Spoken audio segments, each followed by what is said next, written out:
என் கடவுள், யாவே என் கடவுள், யாவே என் கடவுள். எலியா என்றால் யாவே என் கடவுள்.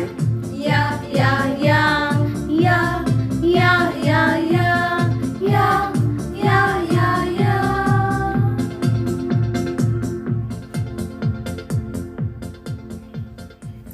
தந்தை, மகன், தூய ஆவியானவரின் பெயராலே ஆமென்.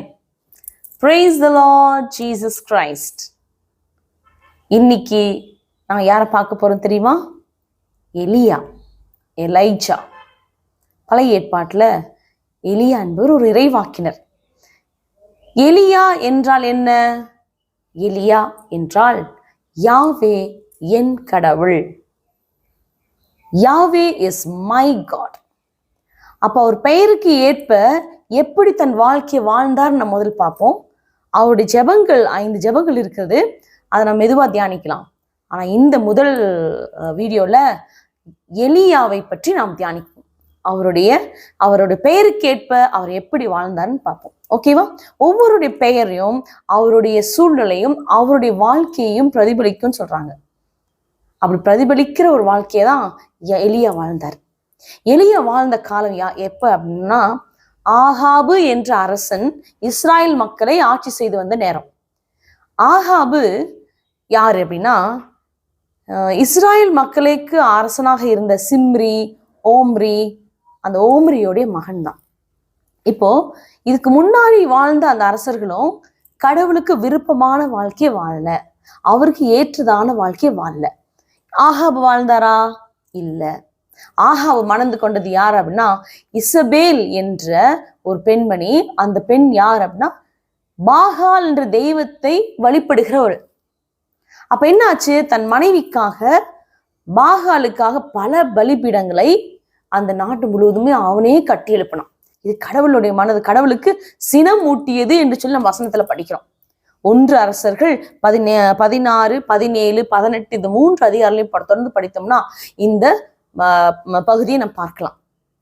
இப்போ இசபேல் இந்த மாதிரி பலிப்பிடங்களை கட்ட வைத்து பாகாலுக்கு பலிப்பிடங்களை கட்டிட்டு கொண்டிருந்ததும், நம்ம ஆகாப் அரசன் இஸ்ராயல் மக்களை விட்டு, இஸ்ராயலின் உண்மையான ஆண்டவரை விட்டு வேறு தெய்வங்களை பிறகே சென்றதும் எலியாவுக்கு மனமுடைய செய்தது. அப்போ எலியாவின் மூலமாக ஆண்டவர் பேசுகிறார். பாருங்க, 1 அரசர்கள் 17ஆம் அதிகாரத்துல முதல் வசனத்துல நம்ம படிக்கிறோம். அவர் எலியா இப்படியாக சொல்றார் ஆகாப் அரசிடம், நான் பணியும் இஸ்ராயலின் கடவுளான வாழும் ஆண்டவர் மேல் ஆணை, என் வாக்கினால் அன்றி வரும் ஆண்டுகளில் பனியோ மழையோ பெய்யாது என்று அவர் சொன்னார். அன்னிலிருந்து மழையும் இல்லை, பனியும் இல்லை. அந்த நாடு முழுவதும் பஞ்சத்திற்கு உள்ளானது. மக்கள் பல இடங்கள்ல போய் தேடறானாங்க. ஆனா எல்லா இடத்திலும் என்னாச்சு? உணவும் இல்லை, குடிக்க நீரும் இல்லாம நிறைய கஷ்டப்படுறாங்க. ஆகாபு அரசனுக்கு ஒரு பாடத்தை கற்பிக்கணும் அப்படின்னு சொல்லிதான் இந்த வறட்சியான சூழ்நிலை அனுமதிக்கப்பட்டிருக்கு. அது மட்டும் இல்லை, இஸ்ராயல் மக்களை கடவுள் மிகவுமே மிஸ் பண்ணார். தன் மக்கள் இல்லையே, நம்ம விட்டு தூரம் போயிட்டாங்களேன்னு சொல்லி கடவுள் இந்த இறைவாக்கின் மூலமா பேசுகிறார். நம்ம வருவோம் 1 அரசர்கள் 18ஆம் அதிகாரத்துல 17ஆம் அதிகார வசனத்தின் முதல் நம்ம படிக்கிறது இதுதான். அவர் அந்த எப்படி கார்மேல் மலையின் மேல உண்மையான கடவுள் யார் என்று சொல்லி அவர் வெளிப்படுத்தினார். எலியா சொல்லி அனுப்புறார் ஆகாபிட்ட வர சொல்லி, தன் மக்களை ஒன்று திரட்ட சொல்றாரு, பலிப்பீடங்களை கட்ட சொல்றார். பொய்யான இறைவாக்கினர்கள் 450 பாகால் தெய்வத்திற்கு வணங்குறவங்க 450 இறைவாக்கினர்களும் அசேராவின் 400 இறைவாக்கினர்களையும் அங்க வர சொல்றாரு. இவங்க பொய் இறைவாக்கினர்கள்.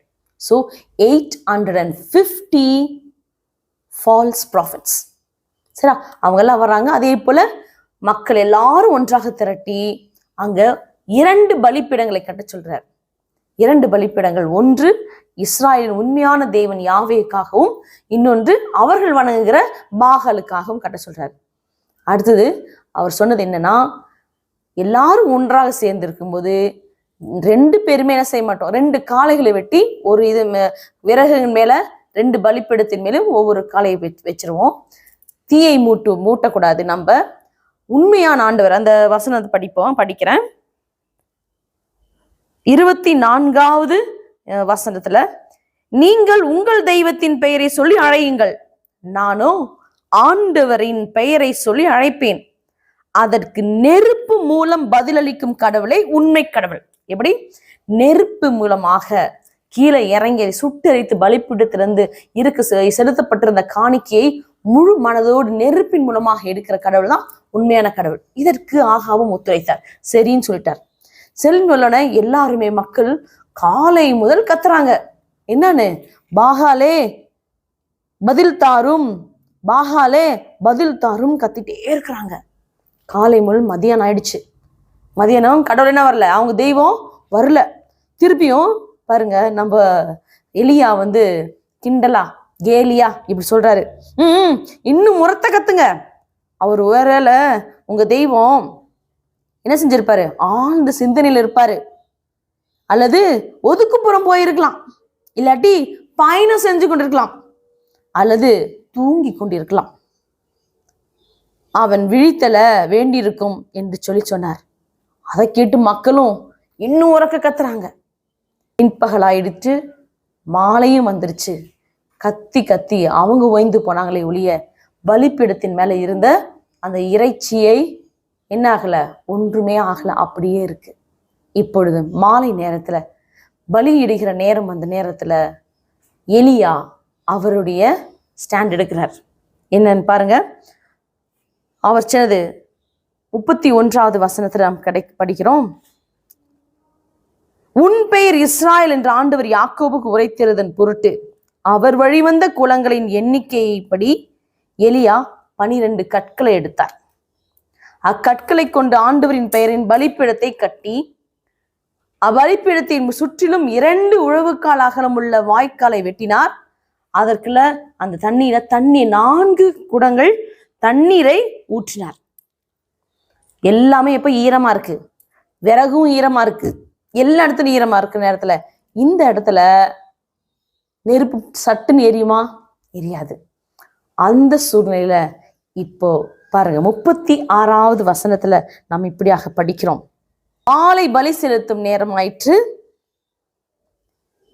அப்பொழுது எலியா பலிப்பிடத்தின் அருகில் ஆபிரகாம், ஈசாக்கு, இஸ்ராயலின் என்பவர்களின் கடவுளாகிய ஆண்டவரே, இஸ்ராயலின் கடவுள் நீரே என்றும் இவற்றையெல்லாம் நான் வாக்கின்படி செய்தேன் என்றும் இன்று விளங்க செய்தலும், நீரே கடவுளாகிய ஆண்டவர் என்றும் நீரே இம்மக்களின் மனதை மீண்டும் மாற்றுவீர் என்றும் இம்மக்கள் அறியும்படி எனக்கு பதில் தாரும், ஆண்டவரே எனக்கு பதில் தாரும் என்றார்.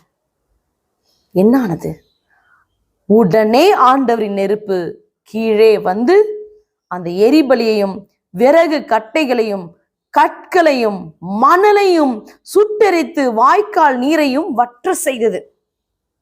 Praise the Lord. நம்ம ஆண்டவர் உயிருள்ளவருங்க. நாம் நீங்களும் நானும் வணங்குகிற ஆராதிக்கிற கடவுள் உயிருள்ளவர் என்பதை மெய்ப்பித்து காட்டியிருக்கிறார். That is why one God, God alone, living God, Yahweh.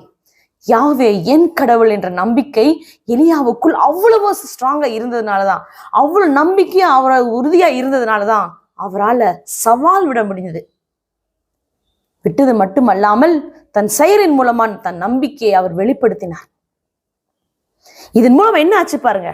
39வது வசனத்துல இதை கண்டவுடன் மக்கள் அனைவரும் முகம் குப்புற விழுந்து ஆண்டவரே கடவுள், ஆண்டவரே கடவுள் என்றனர். Praise the Lord. Yahweh is my God. நீங்களும் நானும் கிறிஸ்தவர்களாக திருமுழுக்கு பெற்றவர்களாக இயேசு என் கடவுள் என்று சொல்றோம், ஆண்டவர் உயிரோடு இருக்கிறோன்னு சொல்றோம், நம்புறேன்னு சொல்றோம். But how strong are we in our faith.